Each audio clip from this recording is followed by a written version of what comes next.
예, 매주 토요일마다 찾아옵니다. 게스트가 묻고 진행자가 답하는 시간이죠. 역시나 박정호. 오늘도 저 아나운서 우승훈이 질문하고 박정호 교수가 답하겠습니다. 교수님 안녕하세요. 예, 안녕하세요. 예, 지난 시간에는 시진핑의 경제 정책에 대해서 언급을 해주셨는데 네. 오늘 관련 내용을 이어가신다고요? 예, 맞습니다. 예. 사실 지난주에 말씀드린 것만 가지고는 우리가 중국을 전부 제대로 알았다 이렇게 보기는 어렵고요. 그 대국을 그 한 시간에 다 이해할 수는 없겠죠. 그럼요. 그리고 지난 시간에는 어찌 보면 전반적인 맥락을 어떻게 보면 아셔야 오늘 드릴 말씀도 이해할 수 있기 때문에 예. 지난주에 말씀드렸던 내용들은 그런 사항들이 좀 많고요. 네. 오늘이 어떻게 보면 지금 2023년, 2024년 중국 현지에서 전개되고 있는 여러 흐름들을 조금 더 명확하게 설명해 드리는 그런 시간이라 이렇게 보시면 될 것 같고요. 예.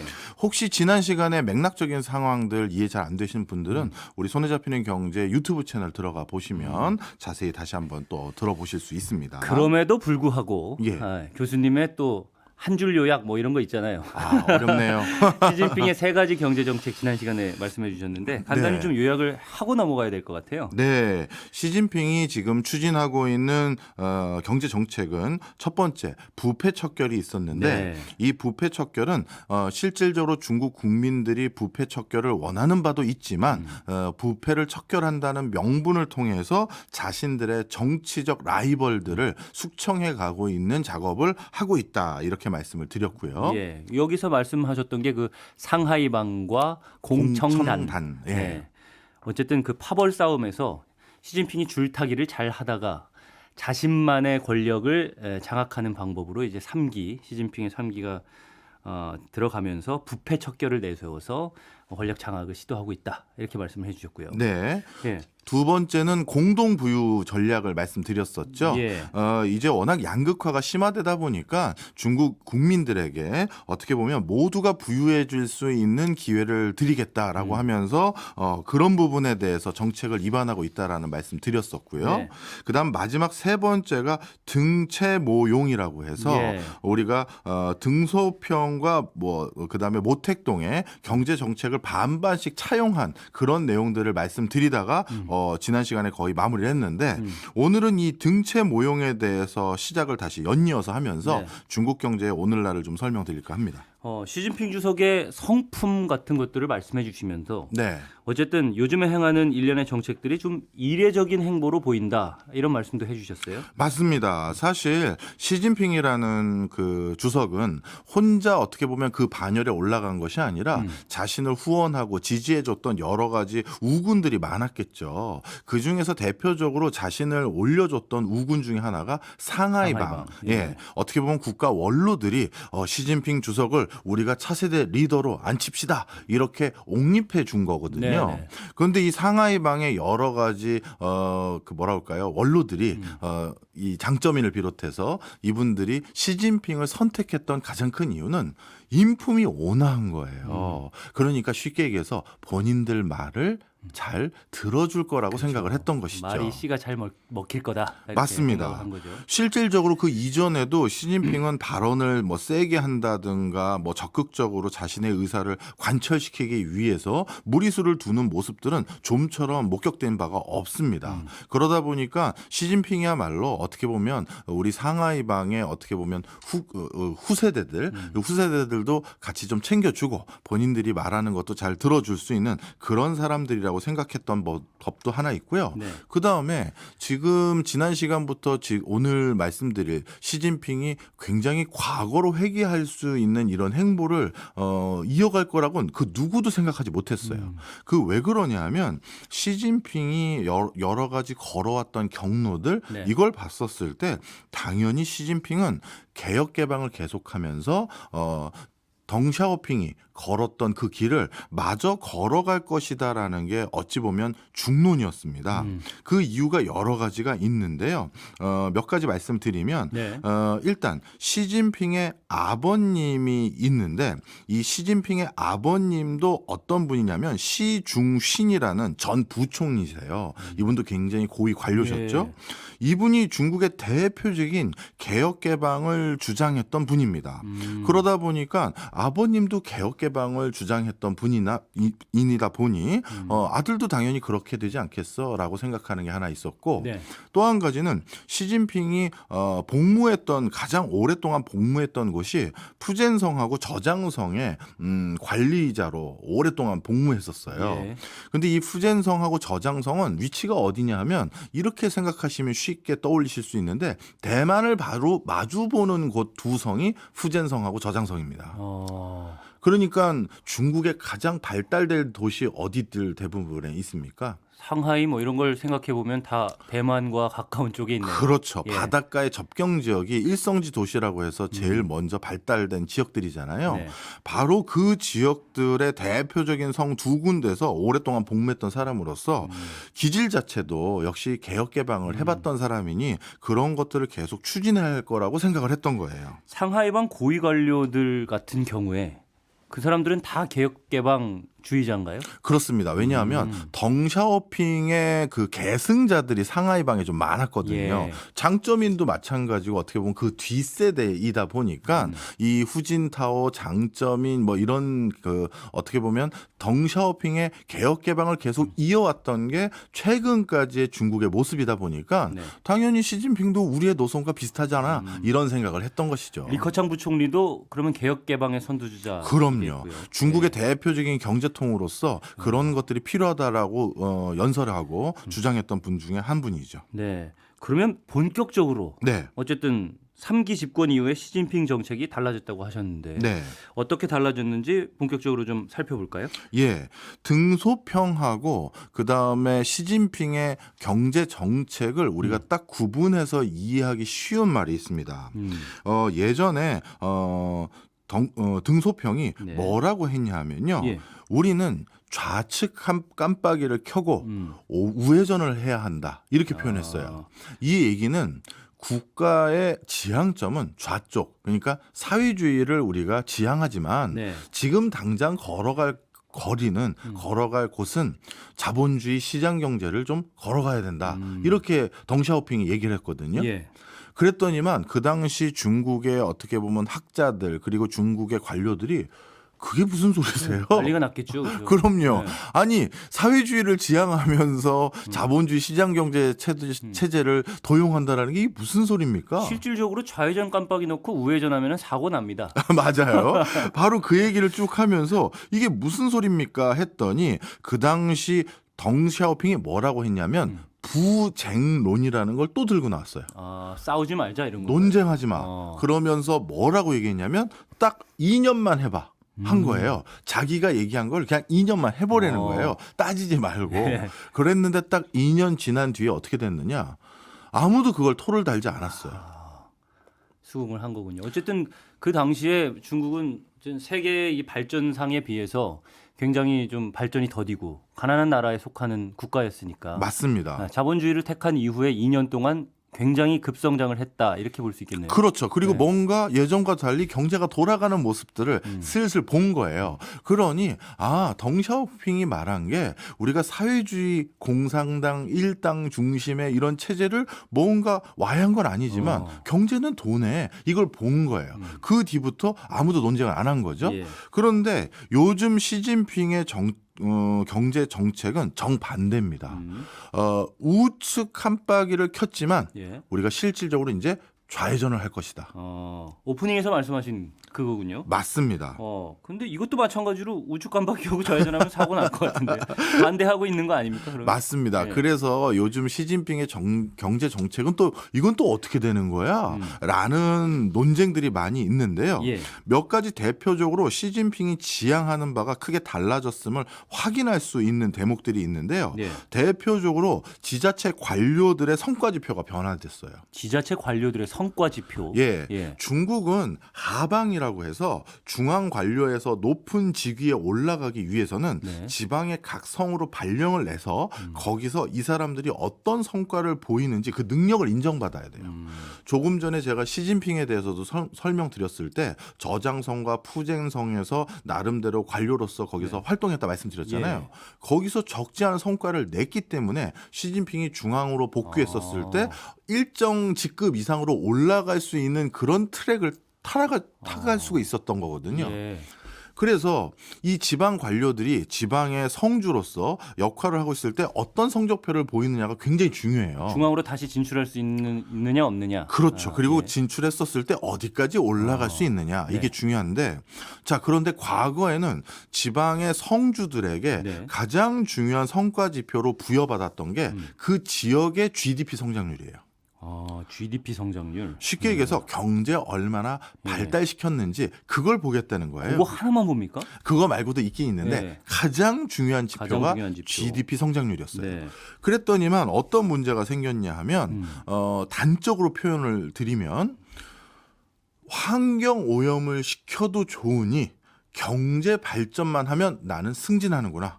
나는 인정받는구나. 이런 인식들이 있었어요. 그러니까 수단과 방법을 가리지 않고 GDP 성장률만 높이면 된다. 뭐 이런 식으로까지 크게 보면 비약하면 그렇게 볼 수 있는 건가요? 맞습니다.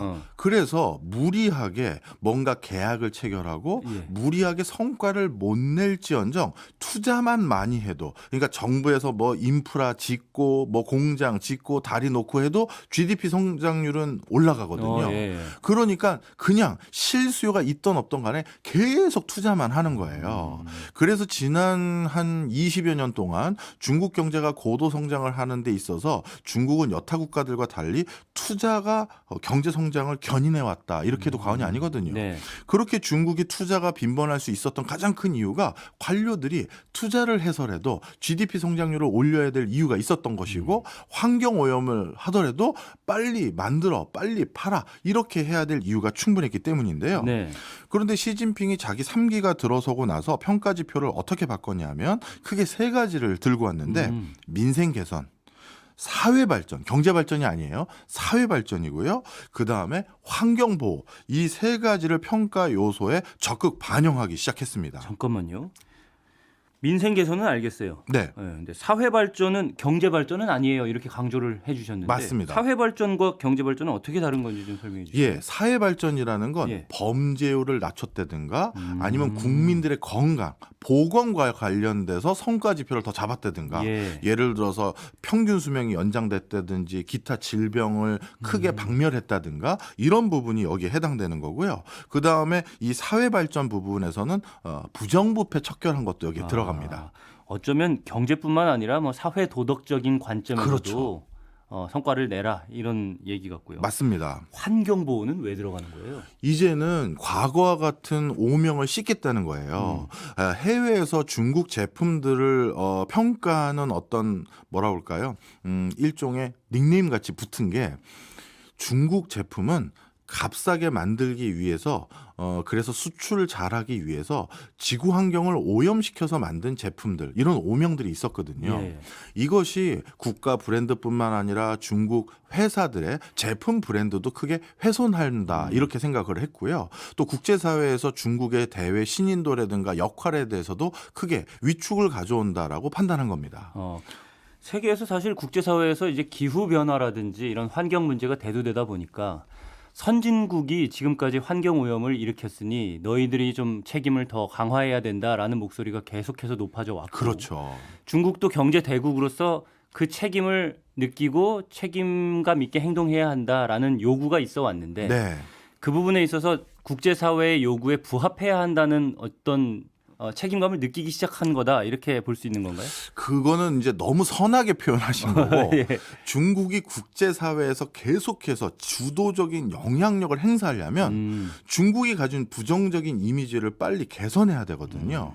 그렇게 하기 위해서 중국이 지금 유럽이 완전히 탄소 제로 사회를 거치기 위해서 걸리는 기간하고 네. 미국이 그렇게 되기 위해서 거치는 기간하고 중국이 탄소 제로 사회를 구현하기 위해서 거치게 될 앞으로의 기간을 보면 중국이 굉장히 속도를 내기 시작했어요. 어찌 보면 이런 걸 보여주고 싶은지도 몰라요. 많은 개도국이나 국제사회에서 네. 제일 먼저 친환경 그 에너지 그리드를 구축한 다음에 네.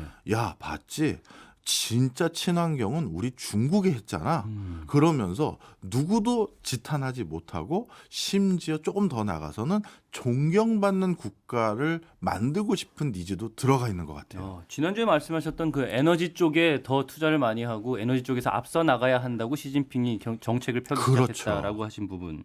그 부분이랑 좀 맞닿아 있는 것 같은데 네. 어쨌든 국제사회에서 계속해서 영향력을 행사하기 위해서는 환경오염이 그만큼 중요하다라는 판단을 한 것이고 그래서 시진핑이 지방에 있는 성주라고 표현하는 게 네. 맞나요? 네, 성주들에게 이제 요구하는 평가 지표가 GDP 성장률 하나에서 이제는 민생 개선, 사회 발전, 환경 보호 이 세 가지가 주된 평가 요소로 이제 바뀐다. 네. 예, 이렇게 말씀해 주신 거죠. 예, 그리고 이 세 가지 평가 요소들 중에는요. 네. 중국의 각 지방의 고위 관료들에게 어떻게 보면 그동안에 어떻게 보면 방정맞지 못한 품행을 조금 바로잡기 위한 정풍 운동이라고 하는데 이것도 마오쩌둥 시대 때 했던 운동이거든요. 네. 이걸 되살립니다. 정풍 운동, 예. 다른 바람이라는 뜻이겠죠. 정확한 표현이세요. 네.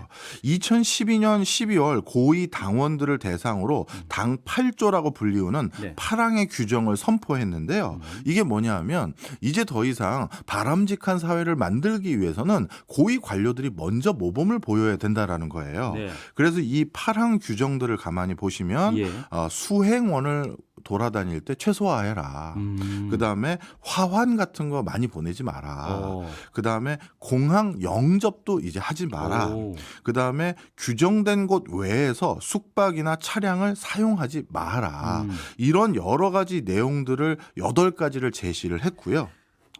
그다음에 군의 고위 간부들에게도 금주령과 함께 예. 군 10조를 전달했는데 이 10조 내용은 간단히 말씀드리면 이런 겁니다. 형식주의 타파, 관료주의 타파, 향락주의 타파. 그래서 어떻게 보면 바람직한 사회 문화를 이끌어내는데 고위층이 모범을 보여라 이런 거죠. 그러니까 공직자들한테 어떠면 모범을 보이고 좀 책임감을 강화해라 이런 내용인 것 같은데 이런 거는 사실 우리나라에서도 요즘 필요하죠, 얘기 나오는 사실은. 부분이에요. 예, 사실 맞습니다. 특권 내려놓기, 예. 정치 선진화 이런 얘기들이 나오는데 중국에서는 그걸 강하게 요구하고 예. 있어요. 예. 그렇군요. 정풍 운동. 네. 알겠습니다. 그래서 지금까지 쭉 설명드린 것은 지방의 지자체를 평가하거나 관료 사회를 개선하기 위한 기준점이라고 말씀드릴 수 있고요. 네. 실제 시진핑이 걸어가고 있는 경제 정책을 가장 극명하게 볼 수 있는 건 기업 관련한 정책들입니다.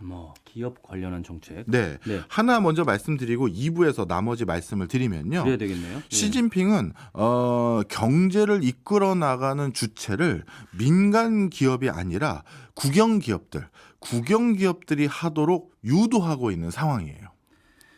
그러니까 민영 기업들이 지금 다 주도하고 있었잖아요. 뭐 예를 들어서 뭐 알리바바라든지 뭐 부동산 업체는 뭐 헝다라든가 뭐 완다, 뭐 그런 비구이 것들은 위한, 예. 다 민영 기업이었어요. 그렇습니다. 네. 근데 이제 그것들을 다 국영 기업으로 전환을 시키는 중이라는 말씀이세요? 예, 일부는 전환시키고 있는 부분이 있고요. 네. 그게 아니라 민영 기업은 경영 활동을 자꾸 누르고 국영 기업이 경영 활동을 더 할 수 있도록 기회를 더 많이 주는 거예요. 그래서 민영 기업보다는 국영 기업 중심으로 경제를 꾸려나가도록 유도하고 있는데 그 이유가 있습니다. 그 앞서 말씀드렸던 것처럼 공동 부유한다고 말씀을 드렸잖아요. 네. 그럼 공동 부유하려면 서민들에게 또는 영세민들에게 뭔가를 줘야 되잖아요. 그런데 경제 활동을 자꾸 민간 기업이 한다라고 한다면 네. 민간 기업이 벌어간 돈을 어떻게 그 영세민과 서민들에게 돌려줄 수가 있죠? 뺏어서 주는 게 제약이 있으니까. 그렇죠. 네. 국영으로 하면은 어쨌든 국가가 직접 관리해서 나눠줄 수 있겠다라는 생각인가요? 맞습니다. 그래서 국영 기업이 중심이 돼서 진행이 돼야지만 공동 부유를 하기가 수월하다는 게 하나 있고요. 예. 그 다음에 국가가 계속해서 미중 간의 갈등 속에서 미래를 버티기 위해서는 국가도 돈주머니가 따로 있어야 되는데 그러기 위해서도 국영기업이 중심이 돼야 된다고 판단을 한 거죠. 국가의 돈주머니를 위해서도.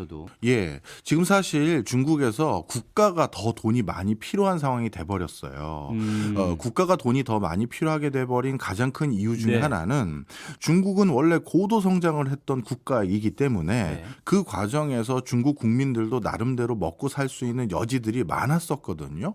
그런데 이제 미중 간의 갈등, 수출입이 잘 안 되고 외부로부터 경제 제재를 많이 받다 보니까 예전과 같은 고성장은 못할 것 같거든요. 그러면 저성장 기조로 바뀌어진다면 그만큼 취약계층들이 더 늘어날 수밖에 없겠죠. 예. 그러면 그 취약계층들을 지원하기 위해서도 결국 국가가 돈이 더 필요한 거예요. 그다음에 이제는 외부에서 돈을 벌어서 그 다음 먹거리를 직접 그 돈으로 개발하는 그 돈줄도 차단될 가능성이 많아지니 네. 다음 산업, 다음 먹거리를 개발하는 돈줄도 국가가 또 필요하게 된 거죠.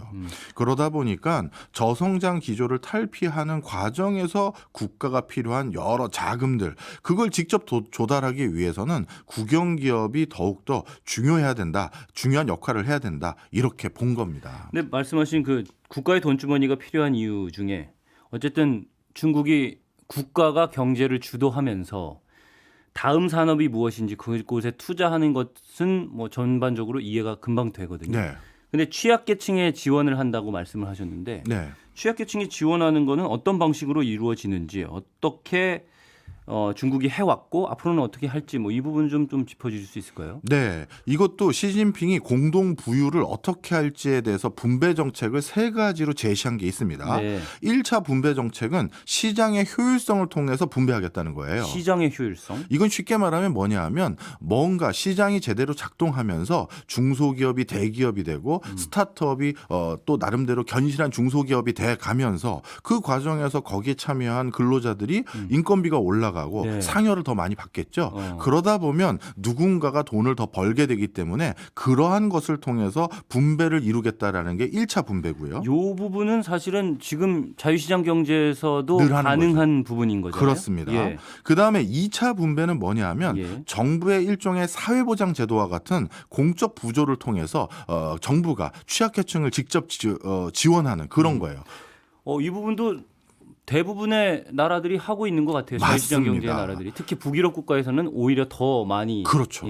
비중이 있고. 그런데 문제가 되는 게 세 번째 분배예요. 세 번째 분들. 이 세 번째 분배는 네. 시진핑은 뭐라고 얘기했냐면 예. 도덕의 힘으로 이루어진 분배다 이렇게 표현했어요. 도덕의 힘으로 이루어진 분배. 이건 진짜 설명이 필요할 것 같은데요. 네, 쉽게 말해서 예. 어떤 거대한 부호가 또는 큰 돈을 번 기업이 네.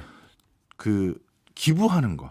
아, 우리가 좋은 일에 이렇게 돈 써주세요 하고 기부하는 그 자금으로 분배를 하겠다는 게 세 번째 분배예요. 이거는 진짜 어렵겠네요. 왜냐하면 민영 기업들은 니들이 기부해 해도 일정 부분까지만 한계가 만약에 요거 이상 해 그러면 딱 요거까지만 할 거 아니에요. 맞습니다. 네. 바로 이 부분이 여타 국가와 큰 차별이 생기는 건데요. 그러네요. 통상적으로 세 번째 분배는 외국에서는 어떻게 되나요? 그 기업이나 또는 그 개인이 자발적으로 내가 생각한 마음껏 그냥 기부하는 게 일반적이잖아요. 그렇죠. 그런데 시진핑은 이거를 반강제적으로 유도하고 있는 상황입니다. 우리나라 같은 경우에는 기업들이 이제 사회공헌 활동이라든지 뭐 기부 활동이라든지 이런 걸 하면 세제 혜택을 준다거나 하는 방식으로 어떤 데 유인책을 줘가지고 그쪽으로 유도하는 방식을 취하는데 중국에서는 이거를 의무화하거나 좀 강압적으로 밀어붙일 수 있게 하겠다라는 뜻인가요? 네, 그걸 하기 위해서 민간 기업에 뭐를 만들었냐 하면요, 시진핑이 민영 기업과 네. 그 외자 기업을 불문하고 당원이 3명 이상이면 그 회사 내부에 당 지부를 설립하도록 법안을 만들어 버렸어요. 당 지부요. 그러니까 쉽게 얘기해서 예. 우리 오승은 아나운서와 저와 PD님과 여러 사람들이 회사를 하나 차립니다. 예. 민간 회사예요. 네네. 그런데 알고 봤더니 오승은 아나운서와 PD님과 우리 작가님 세 분이 예. 중국의 당의 당원인 거예요. 예. 저희가 공산당이니까. 네. 당원인 거예요. 네. 그러면 당원이 3명 이상 있네? 그러면 이 회사 안에 당의 지부가 하나 부설로 있는 거죠. 공산당 MBC 지부 이렇게. 그런 거죠. 예. 그런데 그 지부가 어쨌든 민간 기업이잖아요. 그렇죠. 민간 기업에 당원이 3명 이상 있어서 지부를 만들었다고 해도 예. 그 당의 지부가 민간 기업에 어떤 영향을 끼칠 수 있을까는 좀 궁금하거든요. 외국에서는 그리고 네. 중국 내부에 네. 대놓고 표현은 못하지만 이 당 지부를 만들었다라는 것 때문에 네. 어떤 표현들이 많았냐면요. 이제 중국에는 민간 기업은 사라졌다. 이런 표현이 있는 거예요. 아. 그 당 지부가 바로 그 기업이 뭘 해야 되는지 감시하고 감독하고 지시 아닌 지시를 하게 돼버리는 거거든요. 예, 그만큼 영향력이 클 수밖에 없는. 그럼요. 중국은 모든 의사결정을 당에서 합니다. 예. 정치, 외고, 경제 모두 다요. 네. 그런데 그 당에 지부가 있다는 건 그 눈치를 안 볼 수가 없는 거예요. 자, 그러다 보니까 이 당의 지부에서 어떤 일을 결정하게 된다? 네. 우리 회사가 연말에 당기 순이익을 올해는 얼마 거뒀는데 이거 좋은 일에 몇 퍼센트 써야 되지 않겠소? 이 얘기를 해버리는 거죠, 일종의. 그러니 이게 성대모사. 예, 성대모사 나름 해본 거예요. 갑자기 북한 성대모사를 했네. 중국을 얘기해야 되는데. 그래서 너무 웃겼어 지금 방금. 예, 저기 조선족이라고 해주십시오. 네. 자, 그래서 어떻게 됐느냐? 네. 그러면 아니 회사에서 당기 순이익 얼마 생겨서 그 사회공헌 활동으로 얼마 기부할지는 그냥 어떻게 보면 주주들이 네. 또는 이사회에서 같이 논의해서 결정하면 되는데 그렇죠. 그걸 당 지부에서 자꾸 이래라 저래라 하는 거죠. 근데 무시할 수도 없는. 그럼요. 눈치를 볼 수밖에 없는. 맞습니다. 아. 그러다 보니까 앞서 말씀드렸던 세 번째 분배 정책이라는 게 이게 자발이 아니라 반강제적으로 얼마 내나 이런 소리까지 들어가 버리는 구조가 돼버렸다라고 보는 거죠. 알겠습니다. 기업에서는 어쨌든 국영기업 중심으로 변경이 됐고 네, 말씀하신 대로 국가가 돈주머니를 이제 차야 하는 그런 상황이 있어서 그렇습니다. 기업들로부터 돈을 받기 위한 여러 가지 방법들. 네. 예. 그리고 하나가 더 있어요. 예.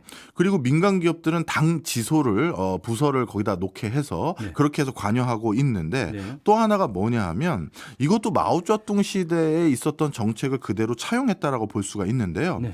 1954년도에 공사 합병 잠행 조례라는 걸 만들어서 민간 기업의 지분을 국영 기업이 구매하도록 해가지고 민간 기업의 경영권을 일부 행사하지 못하도록 모두 국영기업화 시킨 적이 있습니다. 네. 그래서 정확히 말하면 그 법안이 만들어진 10년 뒤인 1966년에 네. 공사합영 기업이라는 걸로 바뀌어버려서 모두 국영기업으로 전환돼 버렸거든요. 모든 기업들이 다요. 예, 마오쩌둥 시대에는요. 66년에. 예. 그런데 지금 시진핑이 또 추진하고 있는 내용이 뭐냐 하면 공사합영 기업을 독려하고 있어요. 그럼 그동안은 지금 어쨌든 덩샤오핑 이후에 네. 어쨌든 자유시장 경제 정책을 이제 표방하기 시작하면서 네. 그러면 민영 기업으로 다시 국영 기업들이 이렇게 전환이 되거나 아니면 민영 기업들이 새로 생겨서 커온 거 아니겠어요? 예. 예. 근데 국영 기업은 어쨌든 남아 있긴 했고. 그렇죠. 근데 대신에 비율이 점점 줄다가 예. 다시 그 비율을 높이겠다고 지금 민영과 국영이 합영된 네. 예, 그런 기업들을 늘리기 시작한다. 맞습니다. 네. 대표적인 사례로 국가의 영향력이 큰 렌퉁이라는 회사와 네. 그다음에 텐센트, 어떻게 보면 중국의 대표적인 빅테크 회사죠. 예, 예. 여기에 대해서 공사 합영 기업을 독려하면서 렌퉁이 지분의 48%, 네. 텐센트가 지분의 42%, 그리고 그 직원들 공동 부유해야 되니까요. 네. 직원의 그 보유 지분을 10%로 해서 이렇게 통합을 해버리는 사태들이 조금씩 일어나기 시작했고요. 중국의 대표적인 이동통신 회사가 장등이라는 이동통신 회사가 이런 또 국영 회사들하고 또 네. 통합하는 이런 뭐라고 할까요? 반강제적인 조치를 지금 계속 하나하나 다 수행하고 있어요. 그러니까 그 기업들은 전혀 의지가 없는데 의사와 의지가 없는데도 그냥 통합 합병을 하라. 그렇죠. 국가가 그런 것들을 반강제적으로 요구하고 있는 상황이 돼버린 것이죠. 지분 비율 같은 것도 국가가 그냥 정하는 건가요?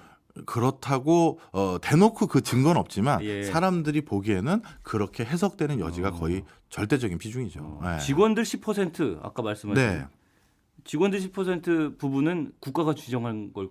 그것도 그럴 겁니다. 특히 직원들은 오히려 찬성하도록 예. 이 정책에 그렇게 유도할 수도 있을 테니까요. 그렇군요. 어쨌든 민영 기업들의 국영 기업화, 기업 정책은 그런 방향으로 가고 있다. 맞습니다. 예. 그러면 개개인에 대한 정책들도 혹시 있나요? 있습니다. 특히 요즘 또 주목되는 게 하나하나 전부 다 봤었을 때 예. 시진핑이 마오쩌둥 시대로 돌아가고 있다라고 느껴지는 건데요.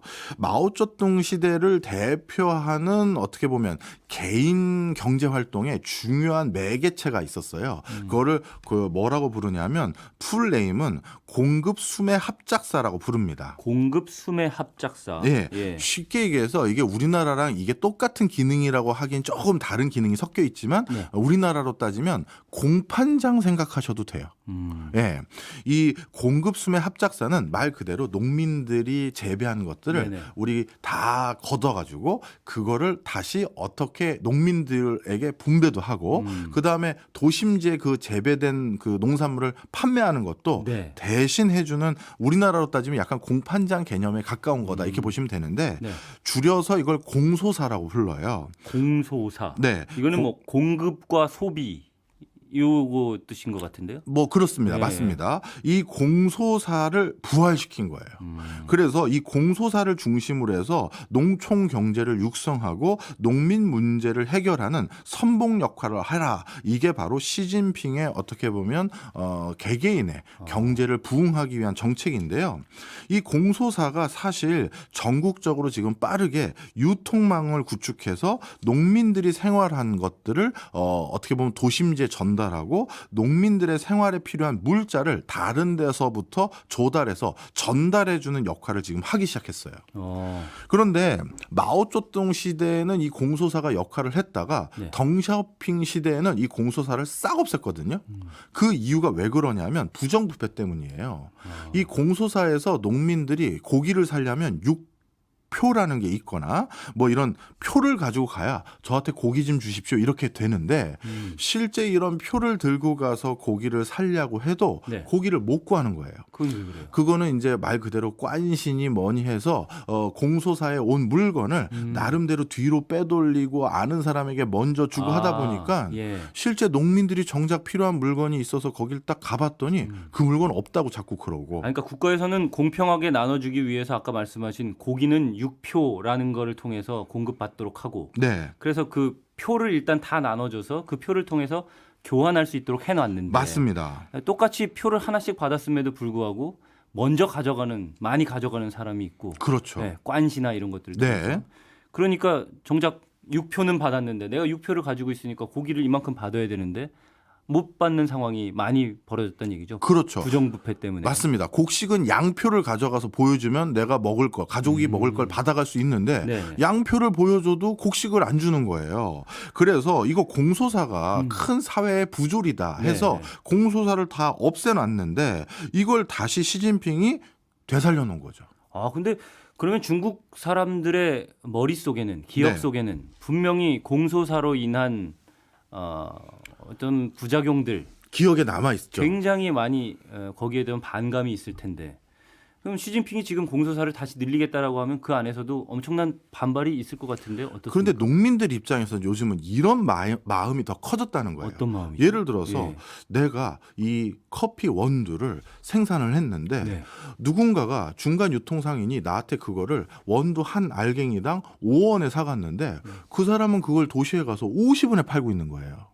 10배 가까이 이득은 저 사람이 다 얻고 그 경제에 밝고 이치에 밝은 쟤네들이 다 얻고 네네. 나는 뼈 빠지게 일했는데 나에게 떨어지는 거는 아무것도 없고 차라리 이럴 바에는 옛날과 같이 국가에서 내 것들을 적정 가격에 사서 국가가 알아서 도시에 팔아주십시오.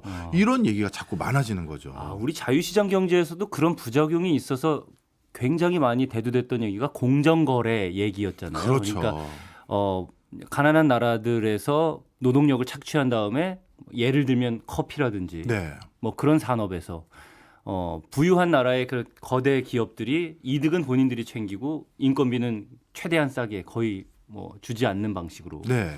그래서 공정거래 같은 네. 것들이 굉장히 대두가 됐었는데 예. 이런 부작용이 중국에서 일어나고 있다는 거죠. 맞습니다. 네. 특히 뭔가 경제적 이치에 밝은 사람들은 똑같은 물건이라도 아니면 더 품질이 떨어지는 신선도가 떨어지는 농산물이라도 도시에 가가지고 뭐 포장을 잘한다든지 이미지를 잘 전달한다든가 아니면 내용 의미 부여를 막 해가지고 더 비싸게 더 많이 판다는 거예요.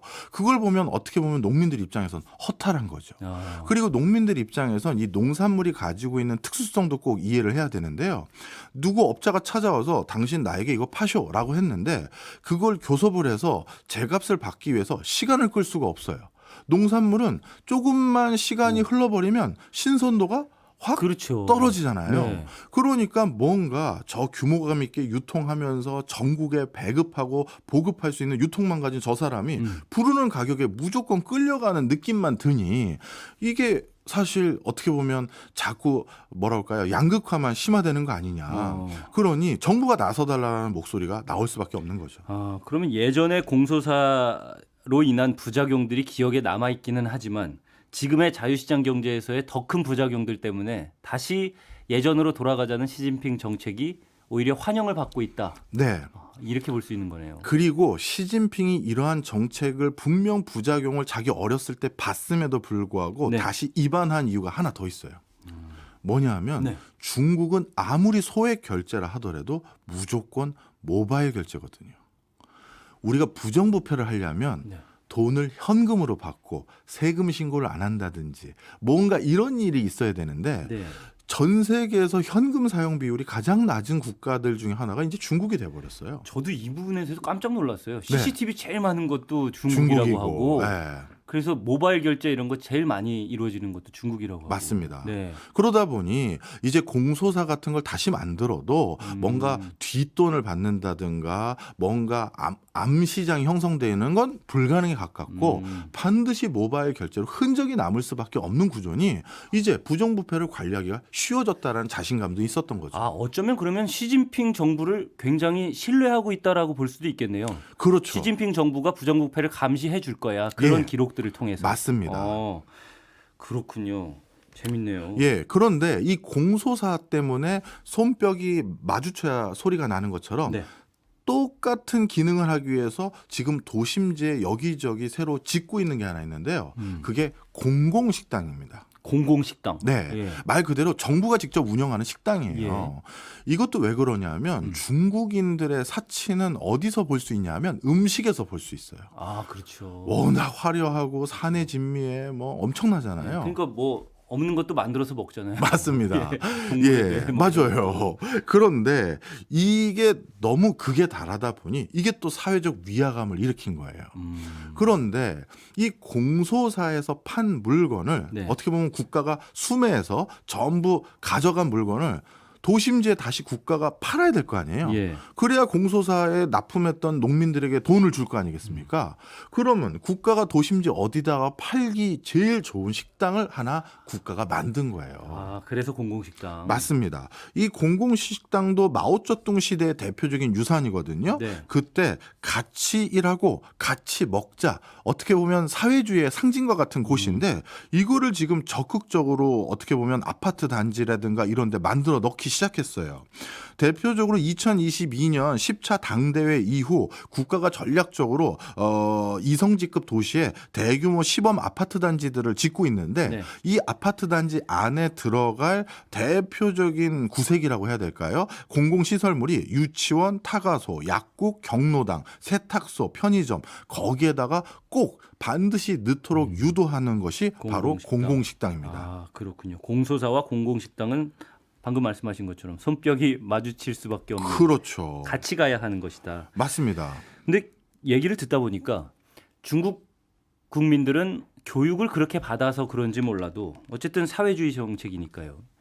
그래서 공평, 분배 이런 거에 굉장히 민감하구나라는 생각이 좀 들기도 하거든요. 실제 네. 그래요? 네, 맞습니다. 그런데 그것이 지금 분배된 게 불공정했기 때문에 분배에 대해서 더욱더 민감한 거예요. 아, 불공정 때문에. 예, 지난 시간에 이건 말씀드렸던 그건데 네네. 바로 지금 분배가 이루어진 가장 큰 원리는 홍얼다이, 관얼다이. 네. 이 지난번에 설명드린 거지만 한 번 더 그렇죠. 설명드리면 네. 다이는 자녀라는 뜻이고 네. 얼은 이얼산스 할 때 둘을 의미하는 거예요. 그러니까 둘째 누구의 두 번째냐면 관얼 그러니까 관료의 2대. 2대 그러니까 관료의 자제들 그렇죠. 홍월다이 혁명 원로들의 자제들 이런 사람들이 그 혈연 또는 지연 또는 학연 이런 것들로 뭔가 그 다 이권을 가져가 버렸기 때문에 이게 어떻게 공정한 분배냐 이런 민감도가 생긴 거죠. 알겠습니다.